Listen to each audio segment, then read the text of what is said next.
केन्दुझर जिला घसीपुरा निर्वाचन मंडल दुई हेवीवेट नेता तांकर प्रार्थीपत्र दाखल करिसेंती। एही अवसर रे उभय दलर समर्थक मानकर भिड़ मध्य बेस जमीथिला। पीसीसी सभापति निरंजन पट्टनायक सांगकू बीजेडी हेवीवेट नेता तथा मंत्री बद्रीनारायण पात्र मध्य आंदपुर उपजिलापाल कार्यालय प्रार्थीपत्र दाखल करिसेंती। एही प्रार्थीपत्र दाखल समय देखिबाकू मिलिथिला कि दुई नेतांक मध्य जतिकी लड़ई नथिला, समर्थकों मानक मध्य लड़ई बेस संघर्षमय थिला। तेबे डेरी काहेकि आसंतु आजिर एही प्रार्थीपत्र कार्यक्रम केमिति होइतिला आम प्रतिनिधि स्वतंत्र रिपोर्ट रे देखिबा। अभी तक न्यूज चैनल ओडिशा। प्रत्यक्ष भाव में पाद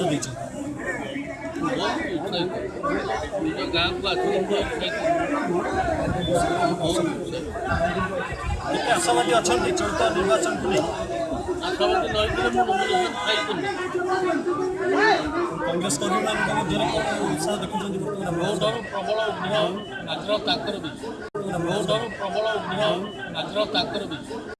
देखी 2009 आप भोट पाई पाखापाखि 52-53,000 भोट पाई कि 2014 जो आप निर्वाचन लड़ी नी घसीपुर कांग्रेस भोट मात्र 53,000 रू 56,000 कमिकी आसिक मात्र 12,018 खंड भोट होता पुणी थे जो निरंजन बाबू आसुँच भोट बढ़ो आशा कर राजनीति उत्थान पतन माइल खुंड नुह। आज मोदी आसिक आप कांग्रेस को डायरेक्ट टार्गेट कर कौन कह मोदी क्या गाड़ी दिखते भय क्या कांग्रेस दल सहित कांग्रेस को गाड़ी देवे गुरुत्वपूर्ण कथा हूँ बद्री बाबू गोटे चैलेंज करते दम अच्छी जदि घसीपुर निर्वाचन लड़िकी देखा से जापर के भोट व्यवधान सी हारुंट बोली तेरे कौन कहे आप बद्री बाबू आम जिले जड़े सम्मानीय नेता मंत्री बहुत दिन है सीनियर लोक कहवाई चाहे मोटामोटी भाव में बद्री जहाँ कही ठीक भूल किसी कहना बद्री दम अच्छी का मोर मार पिटा हणा हणी दम तो आज्ञा मोर ना तो भूल कौन कही पिटापिटी करवा माराहणा करवा भाई दम नहीं जो चैलेंज देती निरंजन पट्टनायक एक्सेप्ट कले घसीपुर लड़े घसीपुरा निर्वाचन लोके जदि जदि अंचल शांति चाहूे प्रगति चाहूे न्याय चाहूे मत गत 20 वर्ष जमी चली चलने जब पसंद करेंगे तो बद्री आज इस्तार कमिटी कौन रही कांग्रेस तरफ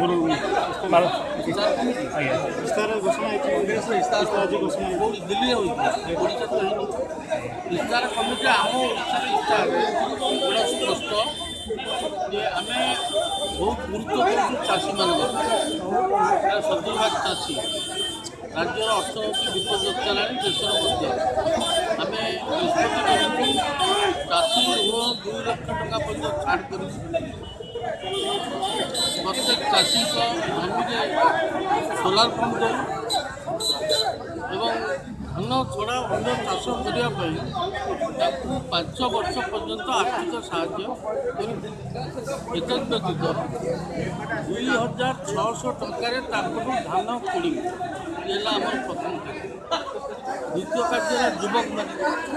आज सारा ओडिशार युवक मैंने निराश चाकरी बाकरी पाऊना चाकरी भी सृष्टि होना से राहुल गांधी तो आप जानते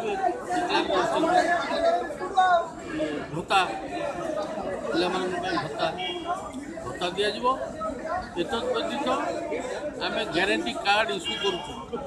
चाषी युवकों महिला प्रत्येक परिवार जड़े युवक सरकारी हो बेसरकारी हो आम चाकरी गोटे दबू जिते दिन पर्यटन चाकरी दिया से दिन पर्यटन से भत्ता नॉमिनेशन तो हम आज 2 तारीख तक टिकेट पाइला 2 तारीख नॉमिनेशन करने आगुरी निष्पत्ति नहीं तेणु बड़ कथा हूँ आम नवीन पट्टनायक सरकार थी एवं नवीन सरकार फेर रिपिट करवा आउ थे आसो एक आम जानूँ आप जानूँ ତେଣୁ ସାରା ଜିଲ୍ଲାରେ କେମିତି ନବୀନ ପଟ୍ଟନାୟକର ଇଏ ରହିବ ଟେକ ରହିବ, ନବୀନ ପଟ୍ଟନାୟକ ପ୍ରାର୍ଥୀମାନେ ଜିତିବେ, ସେଇଟା ବର୍ତ୍ତମାନ ଆମର ମୁଖ୍ୟ ଉଦ୍ଦେଶ୍ୟ। ଆଉ ମୁଦ୍ଦା ବୋଲି କିଛି ନାହିଁ, ବିକାଶର ମୁଦ୍ଦାକୁ ନେଇକି ଆମେ ବହୁତ ସଫଳତା ପାଇଛୁ। ସେଇ କଥା ଉପରେ ଲୋକମାନେ ଆମକୁ ଅତୀତରେ ଭୋଟ ଦେଇଛନ୍ତି। ଆଗାମୀ ଦିନରେ ମଧ୍ୟ ତାକୁ ଆମେ ମୁଦ୍ଦା କରିଛୁ। ଆଶା କରୁଛୁ ଆମ ଅଞ୍ଚଳରେ ଯେଉଁ ଅସମ୍ପୂର୍ଣ୍ଣ କାମ ଅଛି, ଯେଉଁ କାମ ହେଇପାରିନି କିମ୍ବା ହେଇକିରି ଅସମ୍ପୂର୍ଣ୍ଣ ଅଛି, ତାକୁ କରିବା ପାଇଁ ଆମେ ମନୋନିବେଶ କରୁ। सारा भारत वर्षे गोटे निर्वाचन मंडली रे गोटे चिन्ह गोटे दल 1,08,000 भोट पाइबा एवं 88,000 भोट व्यवधान जितवा इतिहास। आपण कौन इतिहास तैयारी करने को चाहूना, आपण कौन नुआ इतिहास करने को चाहूना। ये माटी सब कथा हमको दे निरंजन पट्टनायक ये माटी सब पाई चारि थर विधायक कर पूर्वतन घसीपुरा रामचंद्रपुर 2 थर घसीपुरा 2 थर लड़ी जहाँ 4 थर विधायक जाइए बड़ बड़ विभाग मंत्री हेले सी जो मंत्री होते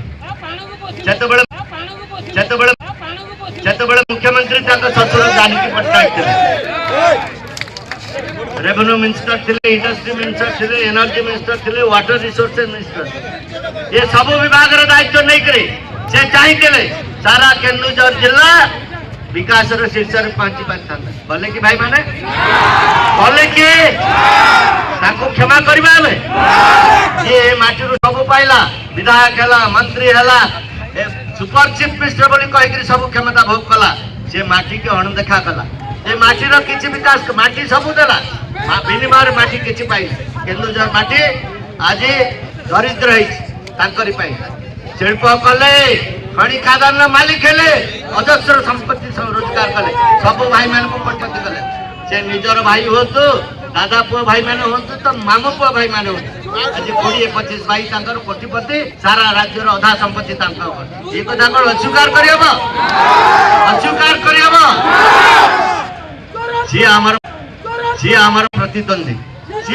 प्रतिद्वंदी ए माटी जवाब चाहूची चारि थर विधायक करिछु वार्ड गला ए माटी प्रति तमर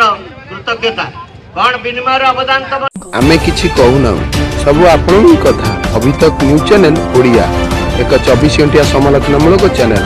जानिबु ता देखैबु केवल मुंडा ओडिया भाषा रे गाँर कथा गाँर प्रथा को नहीं तैयारी होइछि ANC 24/7।